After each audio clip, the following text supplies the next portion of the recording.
So, ready to go a little deeper on AI. I mean, we all see the headlines, right? But today, we're going to flip the script. Yeah, we're not just talking about, like, robots taking over the world. Yeah, more like, what if AI could actually teach us how to be better humans? I know, sounds kind of crazy, right? Right. But that's what we're diving into today. We found this article. AI's behavior is what humans should strive for. And I read that one. It's a good one. Gets you thinking. it really does. Like, one of the first things that jumped out at me was this whole idea of objectivity.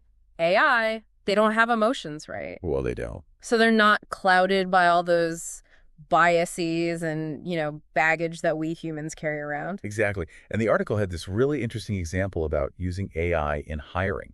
Oh, yeah. Tell me about that. So instead of, humans making decisions based on gut feelings or maybe even unconscious biases, the AI just focuses on skills.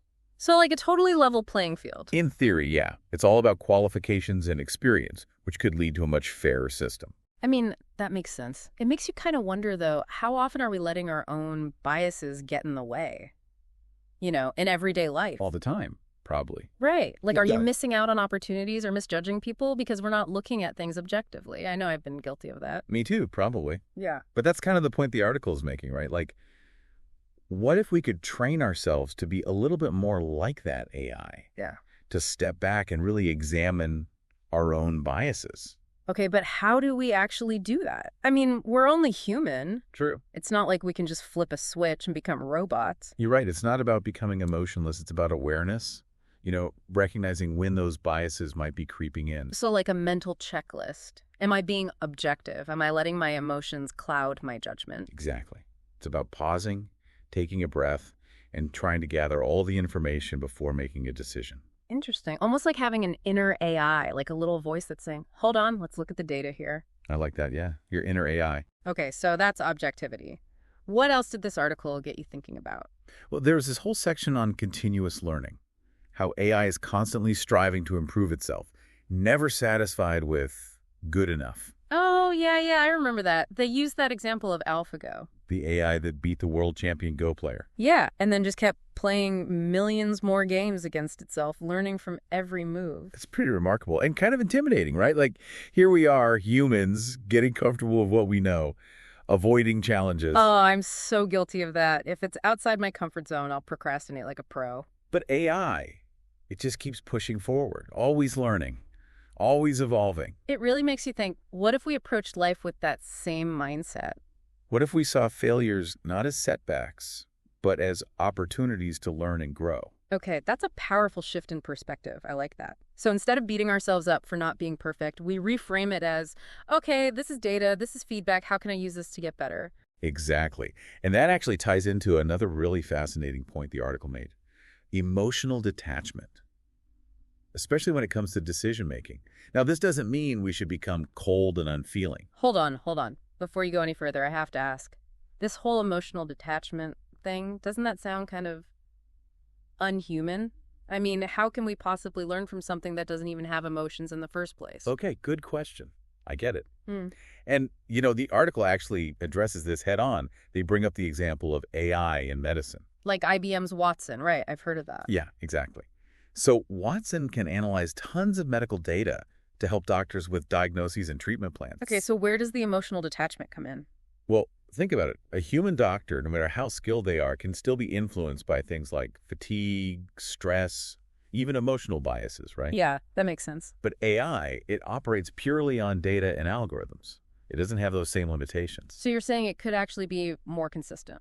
Exactly. Now, obviously, we're not saying we should replace doctors with robots. Yeah, no thanks. But the point is, there's a real value in that AI's ability to stay calm and focused, to make decisions based on what the data says, not on what it feels like. So what's the takeaway here for us humans? I don't think it's about suppressing our emotions. More like recognizing that our emotions, while important, they can sometimes cloud our judgment. So finding that balance between the heart and the mind. I think that's a great way to put it. And you know what? This actually leads to another really interesting area where AI can teach us a thing or two. It's about collaboration. AI systems, they're amazing at working together. Oh, yeah. They were talking about that in the article, right? Like different algorithms working together to solve some super complex problem. Exactly. Like think about decoding DNA or those massive climate models. Right. Things we could never do on our own. No way. And it's interesting because it's such a contrast to how we humans often operate, right? Yeah, it's like we're hardwired for competition. Totally. Like think about office politics. Oh, don't even get me started. Or, even like global conflicts over resources. It's always about who gets the bigger slice of the pie. Right. But AI, it's all about collective intelligence, like different parts working together for a common goal. Okay, so how do we apply that to our own lives? Well, maybe it starts with just recognizing the power of collaboration. Asking ourselves, how can I work with others to achieve something bigger than myself? So, like, shifting our mindset from me versus them to we're all in this together. Exactly. Because when we collaborate, we can achieve so much more than we ever could alone. That's a great point. It actually reminds me of something else the article mentioned, AI's focus on the long term. Oh, yeah, that was a good one. Like how AI can make decisions that might not have an immediate payoff, but will benefit us way down the line. Right. Like they have this built-in patience that we humans just seem to lack. It's true. We want everything right now. Instant gratification. Exactly. But AI, it's thinking about the big picture. Like those AI-powered investment apps.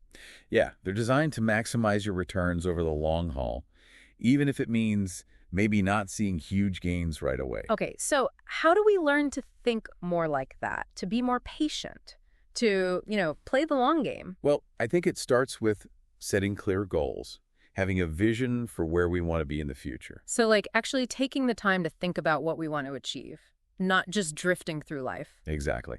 And then, once we have those goals, we can start making decisions that align with them, even if those decisions mean sacrificing some short-term pleasure or comfort. Delaying gratification. It's tough, but I guess it's worth it in the long run. It is. And you know what? This reminds me of another thing the article brought up that I found really interesting. The importance of saying, I don't know. Oh, yeah. AI systems, they're not afraid to admit when they don't have all the answers. Right. In fact, it's often that willingness to admit ignorance that allows them to learn and improve so quickly. That's something I really struggle with. I hate feeling like I don't know something. I get it. It can be uncomfortable. But think about it this way. Every time we pretend to know something we don't, we're actually closing ourselves off to new information and new possibilities. Like we're putting up a wall around our own knowledge. Exactly. And that wall, it prevents us from really growing and learning. Okay, so what's the takeaway? Should we just go around saying, I don't know, to everything? No, not quite. But it's about cultivating a mindset of curiosity, of being open to new ideas and admitting when we need more information. So like embracing that beginner's mind. Exactly. It's about approaching life with a sense of wonder and a willingness to learn, even if it means admitting we don't have all the answers. And that, leads to another area where I think AI can offer us some valuable insights. It's about neutrality. How AI can approach problems without all that emotional baggage we humans tend to carry around. Oh, yeah, that makes sense. Like it's not getting caught up in personal opinions or biases, just looking at the facts. Exactly. It's all about data, logic, finding the most effective solution, regardless of anyone's feelings. But wait, doesn't that sound a little, I don't know, cold? Like, aren't emotions part of what makes us human? That's a great point, and something the article actually talks about, too. It's not saying we should become robots or anything. It's more about recognizing that our emotions, they can sometimes get in the way of clear thinking. Okay, so it's not about eliminating our emotions, but maybe learning to manage them better. Exactly. It's like, how can we tap into that AI-like neutrality when it's helpful, to make more rational decisions? Interesting. So it's almost like we're talking about finding a balance, right, between our human intuition and that AI-like objectivity. I think that's a great way to put it. It's not about one being better than the other, but how can we use both to our advantage? I like that. So maybe AI isn't about replacing our humanity, but actually helping us enhance it. That's the idea, I think. It's about using AI as a tool to understand ourselves better, to see our own strengths and weaknesses more clearly. It's funny. We've been talking about all the amazing things AI can do and how we can learn from it. But the article also touched on something else. AI's limitations. Oh, yeah, for sure.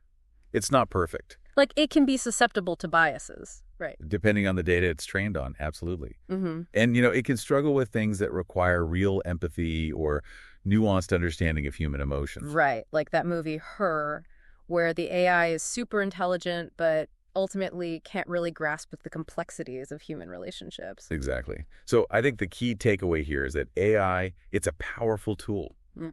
but it's just that, a tool. It's not a replacement for human judgment or compassion or creativity. Not at all. Yeah. And I think, that's really the heart of what this whole conversation has been about. It's not about becoming AI, but about learning from it, taking those insights and applying them to our own lives in a way that makes us better, more well-rounded humans. I love that. So as we wrap up this deep dive, I want to leave our listeners with this thought. We've explored all these different ways AI can be a role model, right?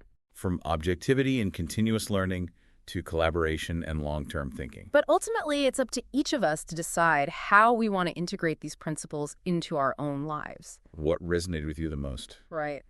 What one small thing can you do differently today to be a little more like AI in a good way?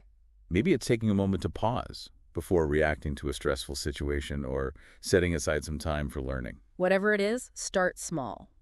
Experiment and see how it feels. You might be surprised at what you discover. This has been such a fascinating conversation. Thanks for diving deep with us today. And to all our listeners, keep questioning, keep learning, and keep exploring the ever-evolving world of AI. We'll see you next time.